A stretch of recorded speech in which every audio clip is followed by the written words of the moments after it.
आज हम आपको इस वीडियो में ऐसी भैंस के बारे में जानकारी देना चाहते हैं जो कम खर्च यानी कि अगर मुर्रा नस्ल की भैंस आप नहीं खरीद पाते हैं तो इस नस्ल की भैंस को भी खरीद के आप अपने दूध का व्यवसाय से एक अच्छी खासी कमाई कर सकते हैं।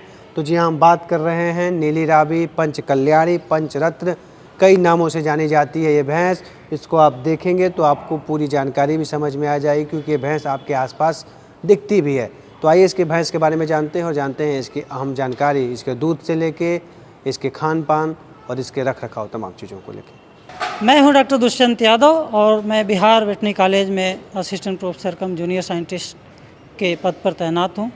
आज मैं एक इंटरेस्टिंग स्टोरी आपको बताने जा रहा हूं जो कि किसान तक पर है और ये स्टोरी है नीली रावी भैंस के बारे में। एक हमने इस पर एक पहले भी स्टोरी की थी, लेकिन आज हम आपको उसके अलग तथ्यों के बारे में बताएंगे।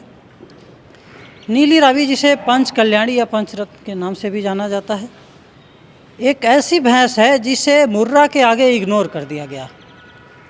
तो मुर्रा के आगे इग्नोर कर दिया गया इसलिए कि मुर्रा की हाई डिमांड है। जैसे कहते हैं जो दिखता है वही बिकता है। तो मुर्रा ज़्यादा दिखी पूरे देश में, मुर्रा मुर्रा हो गया। सारे वैज्ञानिक भी मुर्रा मुर्रा चिल्लाने लगे और हमारे किसान भाई भी मुर्रा, पूरे देश में उसको मुर्रा की मांग बढ़ती चली गई। लेकिन इसी बीच कहीं न कहीं हमारी ये जो नीली रावी भैंस है, जो एकदम उच्च क्वालिटी की भैंस, जिसका दूध फैट परसेंटेज मुर्रा से कहीं भी कम नहीं माना जाता, वो पीछे रह गई। और इसके पीछे का कारण पॉलिटिकल विल, साइंटिस्ट की अनदेखी या जो भी कुछ कह सकते हैं हुई। लेकिन CIRB हिसार ने इसका बीड़ा उठाया, इसको भी आगे करने का, और कहीं हद तक वो सफल भी रहा।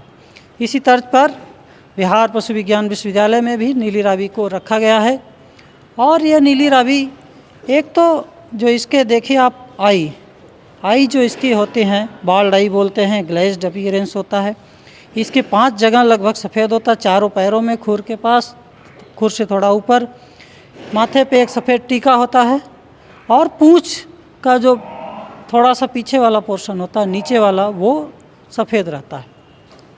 और इसकी ओरिजिन हुई एक तरह से कहिए कि पंजाब में, जो अनडिवाइडेड इंडिया का जो पंजाब था, जो पाकिस्तान में थोड़ा भाग है और इंडिया में भी थोड़ा भाग है।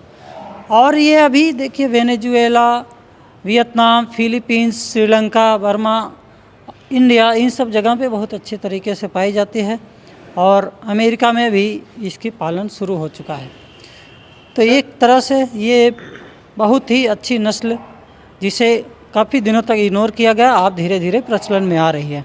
सर, इसे क्या कहा जा सकता है कि ये जो भैंस है नीली रावी जी, इसको अगर जिस किसान के पास बहुत ज़्यादा पैसा नहीं है या बहुत एक मीडियम में भैंस खरीदना चाहता है, उसके लिए भैंस कितना कारगर हो सकता है उनके इकोनॉमिकली उनको बेहतर करने के लिए?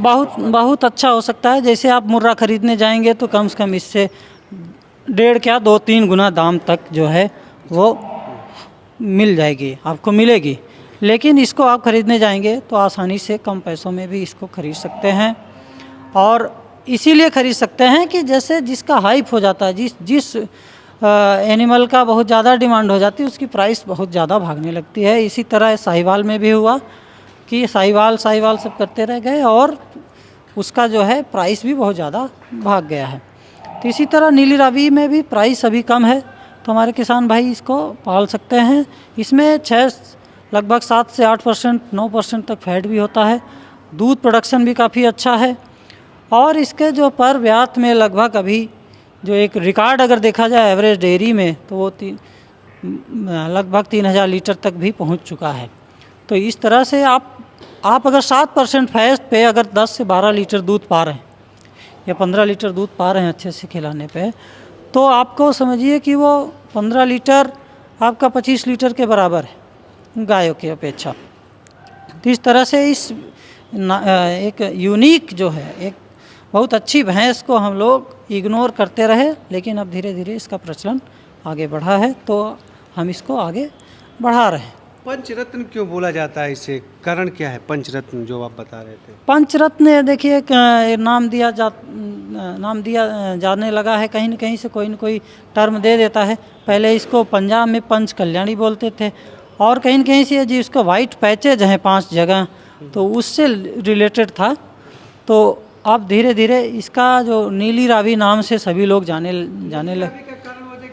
नीली रावी का एक कारण यही है कि जो रावी नदी है वहाँ पे, सतलज या रावी नदी जो है वहाँ पंजाब में, वो उसका पानी हल्का नीला दिखता था, तो उसी के अगल बगल ट्रैक में ये पाई जाती थी। तो ऐसा जो मानता है कि उसी कारण से इसका नाम जो है नीली रावी लोगों ने रख दिया, और उसी तरह ये नीली रावी नाम से हुआ।